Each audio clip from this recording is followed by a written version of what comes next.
You are alone in your bedroom, the lights are off, the room is quiet. Your phone is face down beside you. For a moment, nobody is watching.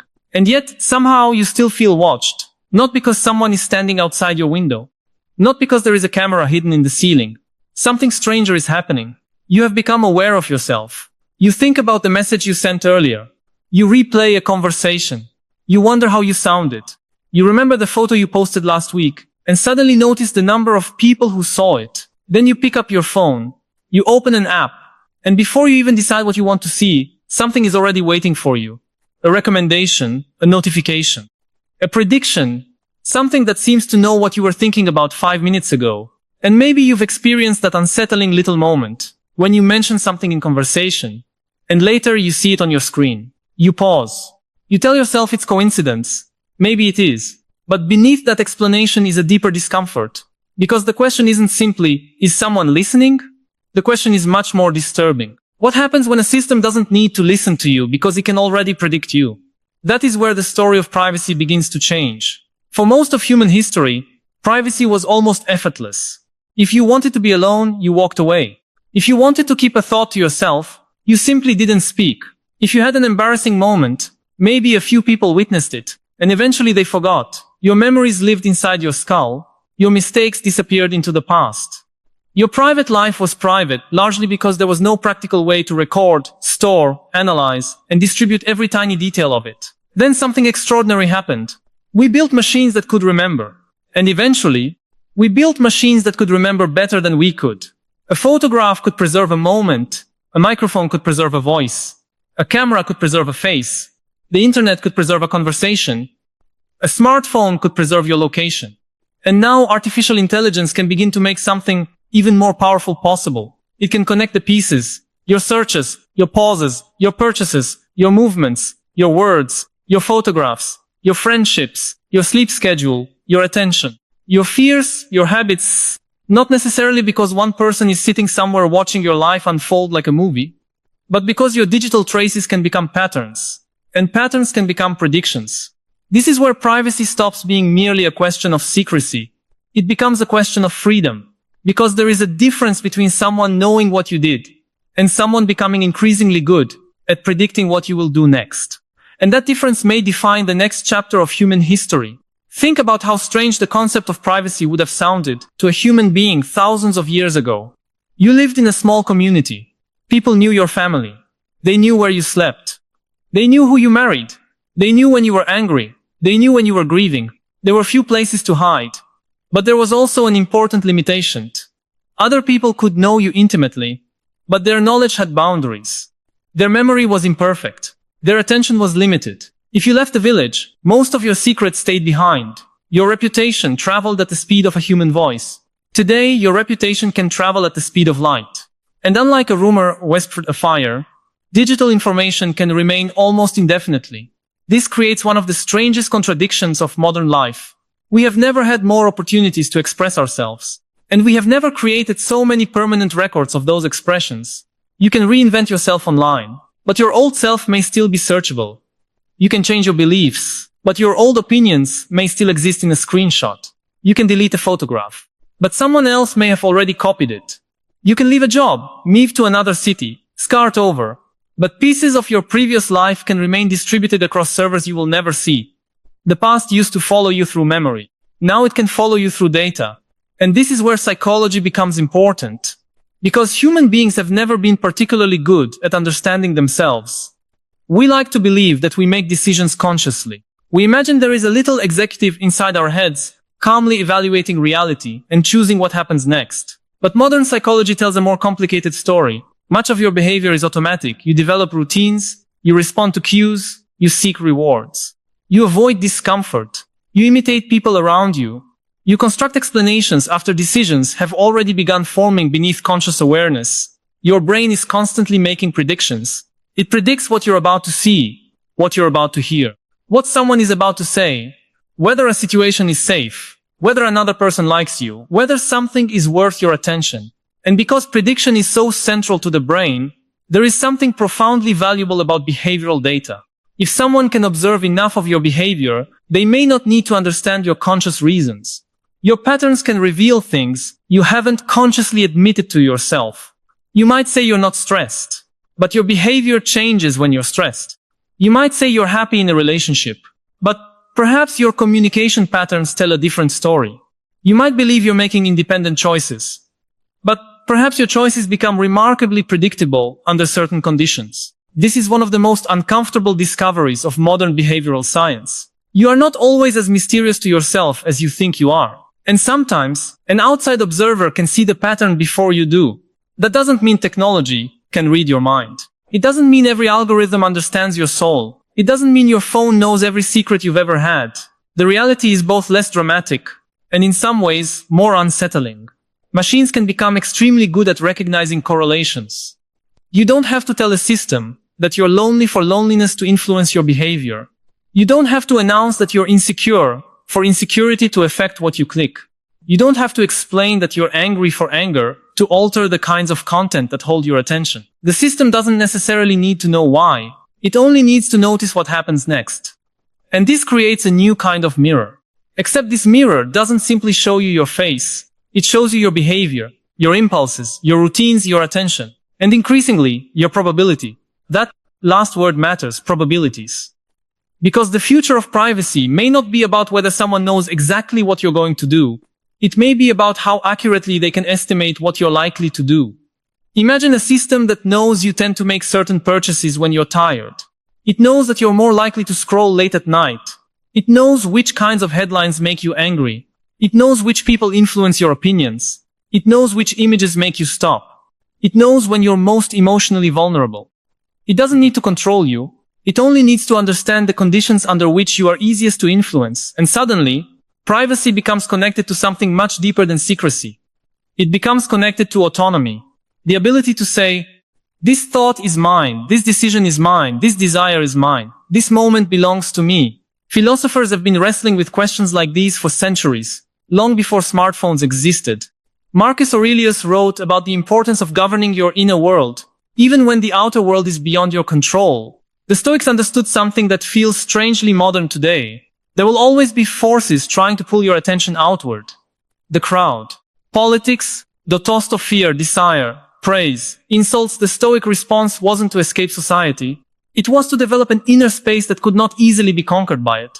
But what happens when the forces competing for your attention become personalized? When the system knows exactly what makes you click, exactly what makes you angry, exactly what makes you afraid, exactly what makes you stay. Now, the ancient problem of self-control meets the technological problem of behavioral prediction. And suddenly, an old philosophical question becomes urgent again. Who is actually governing your mind? Nietzsche spent much of his work questioning the comfortable stories human beings tell themselves about morality, identity, and free will. Carl Jung explored another uncomfortable territory, the parts of ourselves we don't fully recognize, the shadow, the hidden motivations, the impulses we prefer not to see. And Buddhism, in a very different tradition, repeatedly points toward the instability of desire itself. A thought appears, a feeling appears, a craving appears. And we instinctively say, I want this. But do you, or did the craving simply arise? And if it arose because of 1,000 subtle influences you didn't consciously notice, where exactly does the boundary between your desire and the environment begin? That question becomes almost impossible to ignore when the environment itself is engineered to capture attention. For centuries, human beings had to compete with each other for attention. Now we compete with machines optimized for it. Every time you reach for your phone because you're bored, something happens. You experience discomfort. You seek stimulation. You receive stimulation. The discomfort disappears, and the brain learns. Do it again. That is not sinister. It's ordinary learning. It's how nervous systems adapt. But scale changes everything. If millions of people repeat the same loop thousands of times, an entire economy can emerge around the prediction and shaping of attention. Your attention becomes valuable. Your behavior becomes measurable. Your preferences become signals. And your privacy becomes something that can be traded, analyzed, inferred, and sometimes exploited. This is why the end of privacy isn't necessarily going to arrive with some dramatic announcement. There may be no single day when you wake up and discover that privacy has disappeared. It can happen quietly. One permission at a time, one convenience at a time, one accept button at a time. You trade a little privacy for convenience. Then a little more for personalization. Then a little more for security. Then a little more because everyone else is doing it. Eventually, you look around and realize something. You don't remember agreeing to surrender your entire private life. And yet pieces of it are everywhere. Your location, your preferences, your contacts, your photographs, your voice, your face, your relationships, your financial behavior, your professional history, your digital habits. The strangest part is that most of these exchanges don't feel like exchanges. They feel like convenience. That's what makes them powerful. A convenience doesn't feel like a sacrifice. If an app remembers your preferences, it saves you time. If your maps predict where you're going, it saves you effort. If an assistant remembers your schedule, it feels helpful. If artificial intelligence understands your writing style, it feels personal. And these things can genuinely improve your life. That is the nuance we often lose. Technology isn't simply the villain. Privacy isn't valuable because technology is evil. Technology can help people communicate across oceans, diagnose diseases, find lost relatives, learn new skills, navigate unfamiliar places, and create things that previous generations could barely imagine. The danger isn't technology itself. The danger is forgetting that every powerful tool changes the environment in which human beings make choices. Fire changed humanity. Writing changed humanity. Printing changed humanity. Industrialization changed humanity. The internet changed humanity. Artificial intelligence may change something even deeper. The relationship between human beings and information. For thousands of years, information was scarce. Now information is abundant. The scarce resource has become attention. And whoever can reliably capture attention gains an extraordinary form of power. This is where Harari's warning about data becomes especially provocative. The fundamental question may no longer be simply, who owns my information? It may become, who understands me better? Do I understand myself better than the systems observing me? That sounds philosophical, but consider how quickly the question becomes practical. Suppose an algorithm knows you're likely to buy something before you consciously decide to buy it. Suppose it knows what kind of political message will make you more receptive. Suppose it knows what kind of emotional content will keep you engaged. Suppose it knows when you're exhausted and therefore less resistant to temptation. At what point does prediction become influence? And at what point does influence become control? There isn't a clean line. That's the uncomfortable part. Human beings have always influenced one another. Parents influence children. Friends influence friends. Advertisers influence consumers. Leaders influence citizens. Teachers influence students. The issue isn't whether influence exists. The issue is whether influence becomes invisible, continuous, personalized, and extraordinarily difficult to escape. Because if you don't know why you're changing your mind, you can't easily defend your mind. If you don't know why you suddenly want something, you can't easily question the desire. And if you never have a moment of silence, you may never hear the difference. That may be one of the deepest losses of the digital age. Not information silence. There is something psychologically important about boredom, about walking without headphones, about sitting in a room without reaching for your phone, about letting a thought remain unfinished, about staring out of a car window, about being unreachable. We often treat these moments as empty. But perhaps they aren't empty at all. Perhaps this is where the mind begins to reorganize itself, when nobody is asking anything from you, when no notification interrupts the thought, when no algorithm immediately offers another piece of stimulation. You begin to notice what is actually happening inside you. And that can be uncomfortable, because silence removes distractions. Suddenly you notice you're anxious, or lonely, or angry, or exhausted, or dissatisfied with a life that looked perfectly fine from the outside. So you reach for the phone again, not because you are weak, because humans naturally seek relief from discomfort. But imagine a society in which nearly every uncomfortable emotion can be instantly interrupted. Loneliness becomes scrolling, boredom becomes entertainment, anxiety becomes information, sadness becomes distraction, uncertainty becomes another search. The technology doesn't have to force you to do anything. It simply has to offer you an escape at exactly the moment you're most likely to accept it. And gradually, you can lose something without realizing you've lost it. The ability to remain alone with your own mind. Have you ever noticed how difficult it can be to sit quietly for 10 minutes without checking something? Not because something important happened, but because nothing happened. That restless feeling is worth observing, not judging, observing. Because your reaction to silence tells you something about your relationship with your own attention. And this is where privacy becomes surprisingly intimate. Privacy isn't only the right to hide information from other people. It is also the space in which you discover who you are without an audience. Think about that. Who are you when nobody can see you? Not the version of you on social media. Not the version of you at work. Not the version of you your family expects. Not the version of you performing confidence. Who are you when there is no audience? That private self has always been fragile. But digital life creates an environment in which the audience can feel permanent. You can begin to perform even when nobody is asking you to. You eat something and think about photographing it. You travel somewhere and think about posting it. You experience something beautiful and instinctively consider how it will look to someone else. The experience becomes secondary. The documentation becomes part of the experience. And gradually, the boundary between living and performing becomes blurry. Irving Goffman's work on social behavior described human interaction, partly in terms of performance. The roles we play, the impressions we manage, the different versions of ourselves we present in different social settings. That was true long before the internet. But social media gave the performance an enormous stage. And unlike a stage, this one can follow you everywhere. Your audience doesn't necessarily disappear when you leave the room. Your past performances can remain, your metrics remain, your comparisons remain, your image remains, and your brain, which evolved to care deeply about social belonging, is exposed to signals of approval and rejection all day long. A number goes up, a number stays low, someone responds, someone doesn't, someone sees your message, someone leaves you on read. These tiny events can activate enormous emotional reactions, because the brain is exquisitely sensitive to social information. Our ancestors depended on the group for survival. Being rejected wasn't merely unpleasant. It could be dangerous. That ancient nervous system is still living inside you. Only now, the village has billions of people, and the village never sleeps. This creates another strange paradox. We are more connected than any generation in history.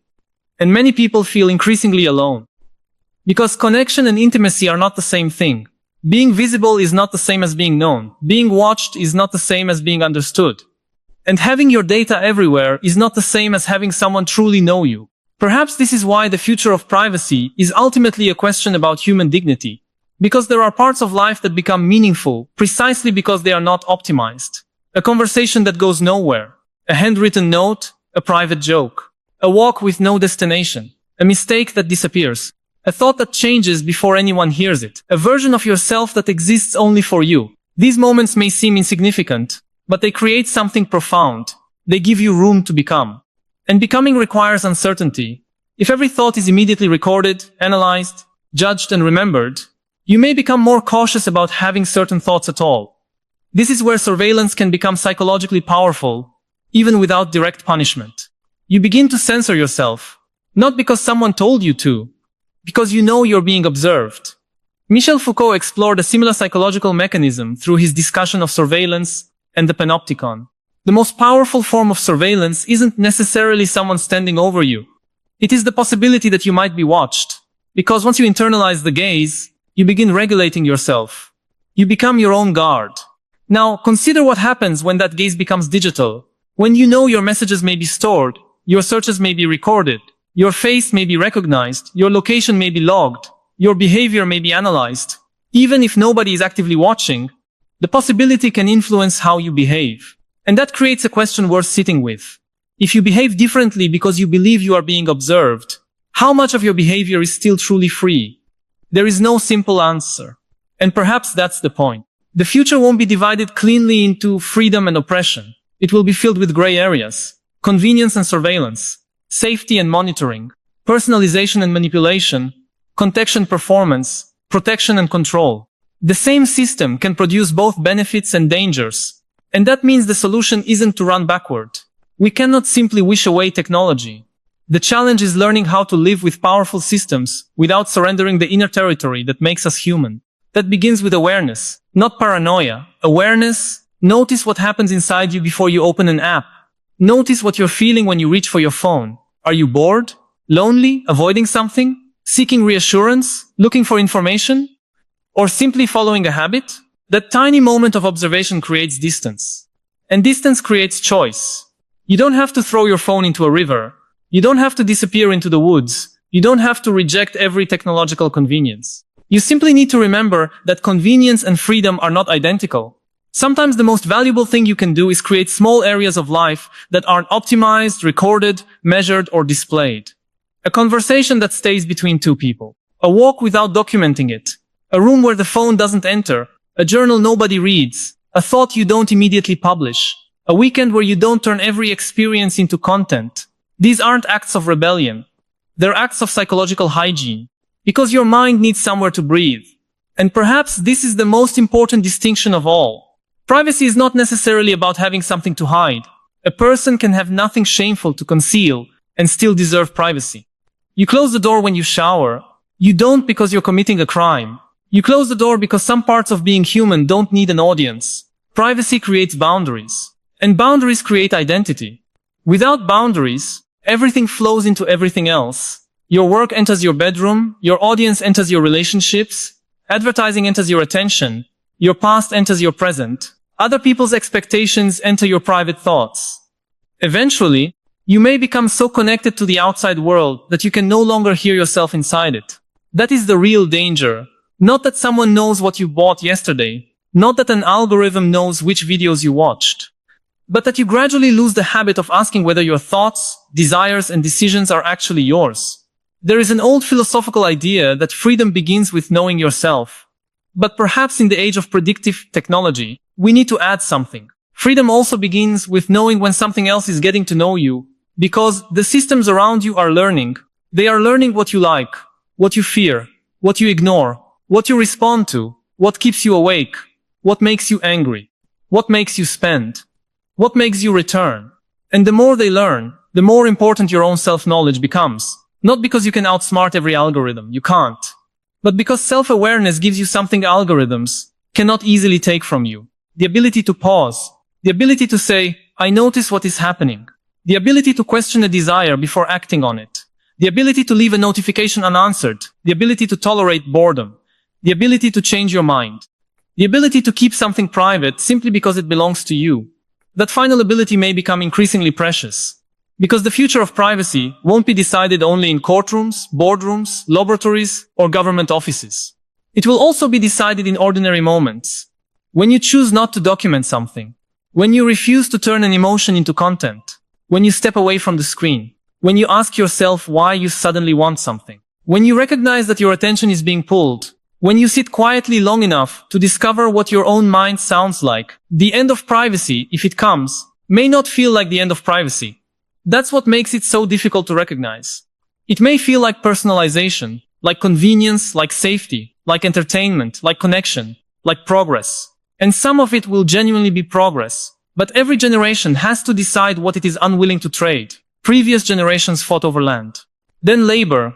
Then political freedom. The coming struggle may increasingly involve something less visible. The right to remain psychologically sovereign. The right to have an inner life that isn't constantly translated into data. The right to make a mistake without creating a permanent digital shadow. The right to change. The right to become someone different from the person your past predicts. Because maybe that's what freedom really means. Not that nobody can predict you, but that you can surprise yourself. Think about the last time you changed your mind about something important. Maybe you forgave someone you thought you'd never forgive. Maybe you left a life that looked perfect on paper. Maybe you discovered a passion you never expected. Maybe you became kinder. Maybe you became stronger. Maybe you realized that the person you had spent years trying to impress didn't matter nearly as much as you thought. Human